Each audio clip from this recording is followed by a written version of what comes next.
Hello, everyone. I'm doing something a little different this summer. I'm splitting my time between Vermont and New York, which is giving me such a great opportunity to visit some really interesting art destinations in upstate New York and beyond. So today we are visiting the Hall Art Foundation in Reading, Vermont.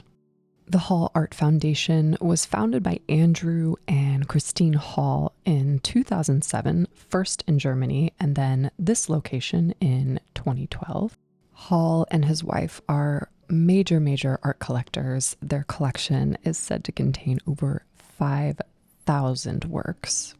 This property actually used to be a dairy farm, and I think they've done a really beautiful job of repurposing the old farmhouse and the barns to be exhibition spaces. And the first exhibit we're going to see are works by Ed Ruscha, who's having such a major moment since his giant retrospective at the MoMA earlier this year. This show features his signature black and white photographs from 1962, as well as over a dozen works on paper that span 5 decades of his career.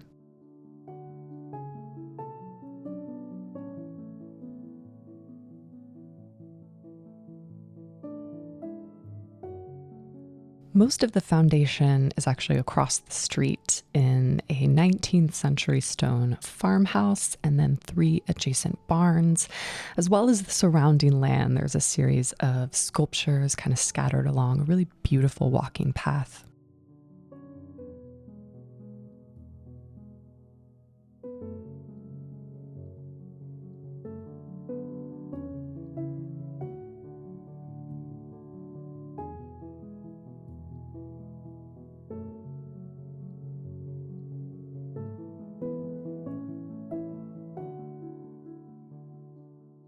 This is an exhibit by Sherrie Levine, who was a key member of the Pictures generation. We're actually going to see works from a few members of the Pictures generation today, so keep an eye out for Barbara Kruger and Robert Longo. And if you're not familiar, the Pictures generation is a group of American artists from the early 1970s who were known for their, quote, critical analysis of media culture, often questioning concepts of originality and authenticity.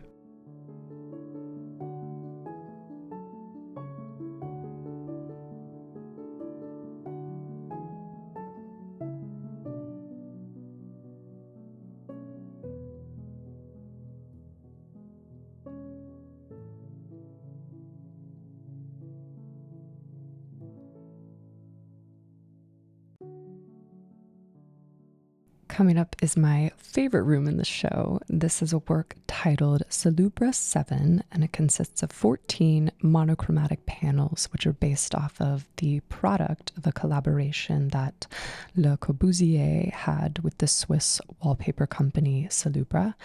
And in that, he created a collection of single colors intended as a tool for architects, and each of the colors were inspired by important paintings in the history of art.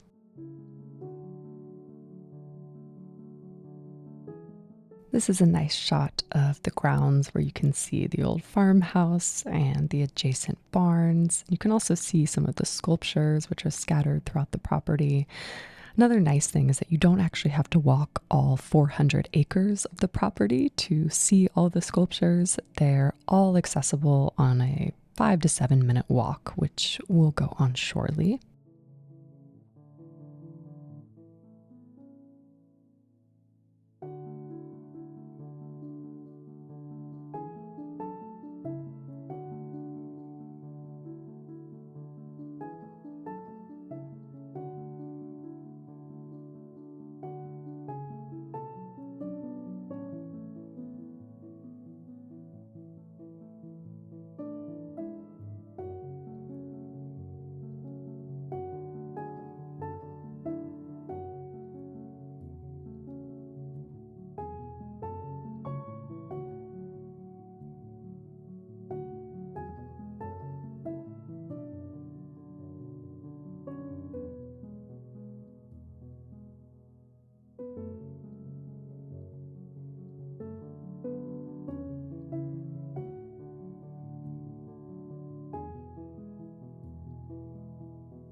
Now we're going to see an exhibit of works by another pictures generation artist, Barbara Kruger. And I will say, Barbara Kruger has had so many incredible museum shows over the past few years. I feel like it really kicked off with her room at the Venice Biennale in 2022. So I wasn't sure how excited I was going to get about this show. But if I'm being honest, it was actually a wonderful collection of works by Kruger that really made me fall in love with her work all over again. The show features over a dozen works that span more than 30 years of her career. And something new that I learned in the show is that she actually started her career working at Condé Nast in 1967. And it was through that experience and beyond, where she was working as a freelance graphic designer and picture editor for magazines, that she would develop the visual vocabulary that we recognize her for today. But it was cool to know and makes a ton of sense that that's where it all started, working in magazines.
We're now going to venture out on that 5 to 7 minute walk of the property that I was telling you about.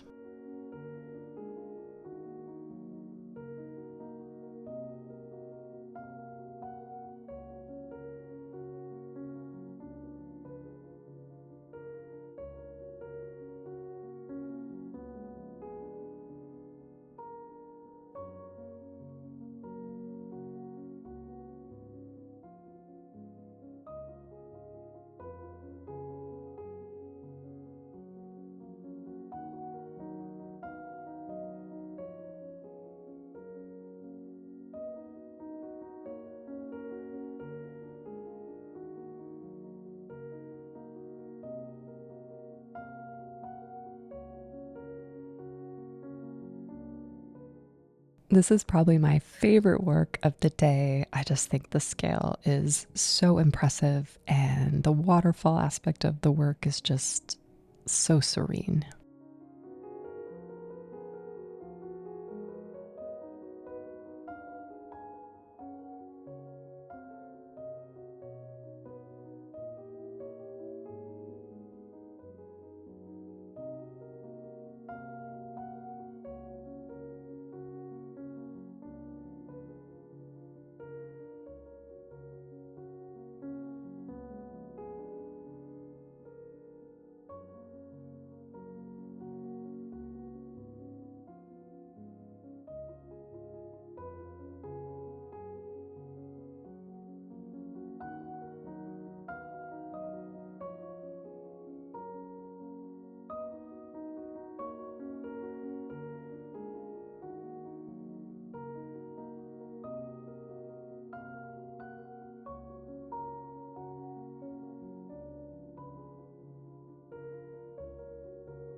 Although it's not a long walk, it is really hot today, so it's nice that they have thoughtfully put some picnic tables at the top of the hill.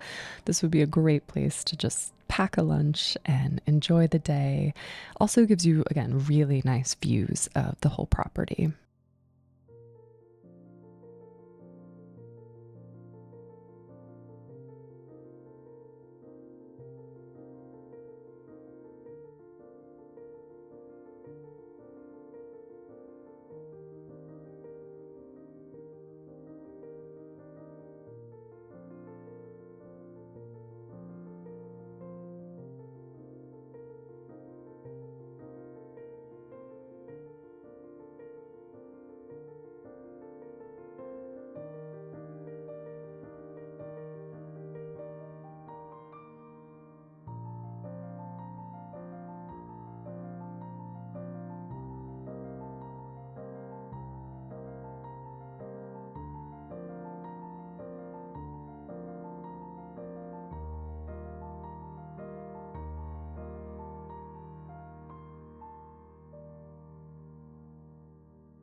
And that is the Hall Art Foundation. I honestly would love to take another trip one day and visit their space in Germany. It looks really incredible, and this one was just lovely.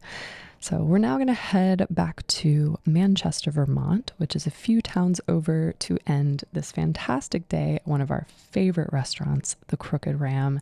If you find yourself remotely close to Manchester this summer, I highly recommend coming here. They have such an amazing wine selection and just really fresh, thoughtful dishes from local produce, as well as this really great pizza oven. And this is where I will leave you. I hope you all enjoyed this. I am technically on a break for summer, but I still wanted to share some of the exciting places that I've been able to visit upstate with you all. So make sure you're subscribed so you don't miss anything, and I will see you all in my next video.